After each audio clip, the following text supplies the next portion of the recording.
right, ladies and gentlemen, welcome back. I got to make this short because I got to go work out. I got to play racquetball, pickleball, hit some golf balls.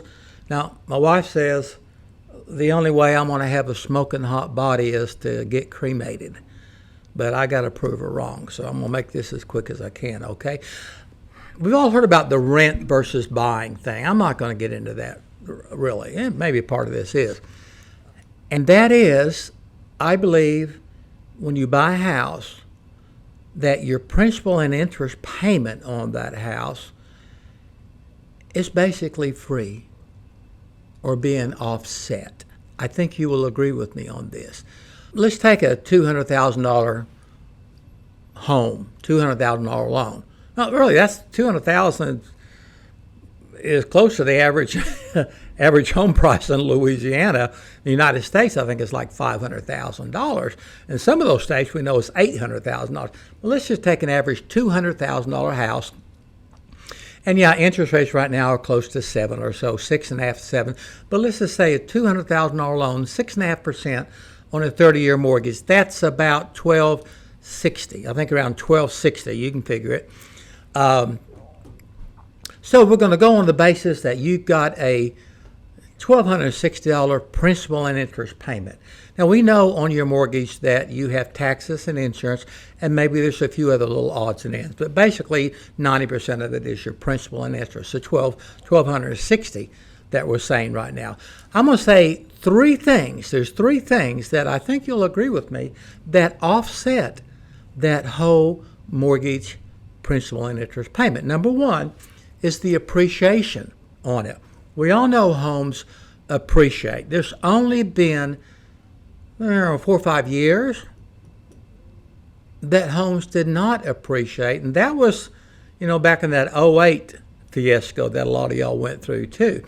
But over the decades, since 1880 something, when we first started buying houses and home loans, the average appreciation is ridiculously high. Last year, I think in the United States, the appreciation was 5%.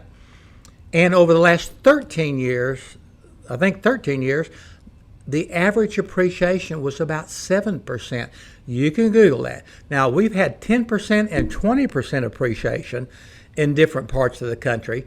But I think most of you will agree that 5% is a very average figure to use. So if we say you buy a $200,000 house and it appreciates 5% a year, well, that's $10,000 a year, right?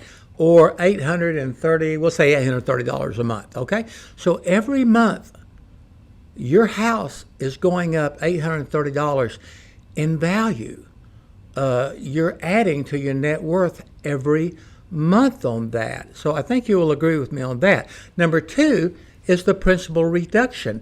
Every time you make that $1,260 principal interest payment, we know most of that is interest, but about $200 of that, you can figure it's about a little bit less maybe, but about $200 of that is principal reduction. So every month you make that mortgage payment, your value is going up $800 or whatever it is, and your principal balance is going down about $200. Well, there's $1,000 of it right there. And the third thing, which is 50-50, depending on how you pay your taxes, if you itemize your taxes, you take all the different deductions. Now, the standard deduction has become a lot more popular lately. So a lot of you are taking the standard deduction, and this does not apply. But if you itemize, then your interest on your mortgage is deductible. And that $1,260 payment, I was saying 200 or so of that was principal balance. So that leaves, about $1,000, $1,100 so for interest that can be deducted. Now, if you're I'm going to use an average middle-of-the-road tax bracket of 25%, okay? I know it goes, 37 or whatever and down to, but if you're in a 25% tax bracket, that means you can deduct 25% of that and pay, that's about $250, $270 a month that you do not have to pay in taxes. what, $3,000 a year. Okay, so you take those three things. Number one, the appreciation every month, about $830. Number two, the principal reduction, about $200. And then if you itemize number three, the less taxes, $270 or so, that's about $1,280 or so. And we said your principal and interest was like $1,260. So those three things, if you itemize, offset your payment. Now, yeah, you're going to say, well, I still got to pay it out. Well, yeah, but isn't it just like paying rent and having that rent payment put in a savings account someplace? I think so. Because at the end of 10 years, that $1,200 a month, you're going to get it back. I mean, the value of your house versus your principal balance, you're going to get that back. So I think those three things offset it. So, all right. Now, I always have an extra, written hundreds of songs. Other people record them. I started hearing whatever. D. Beasley Music, if you have any interest. My extra is You're Mine. I wrote that for my wife. Wrote my wife a song. I thought, I write everybody else a song. I wrote my wife a song. Well, I went to the recording studio and we recorded it, and they said, this is a fantastic country song. They said, we got a title for you. I said, well, what's your title? They said, Fat and Ugly.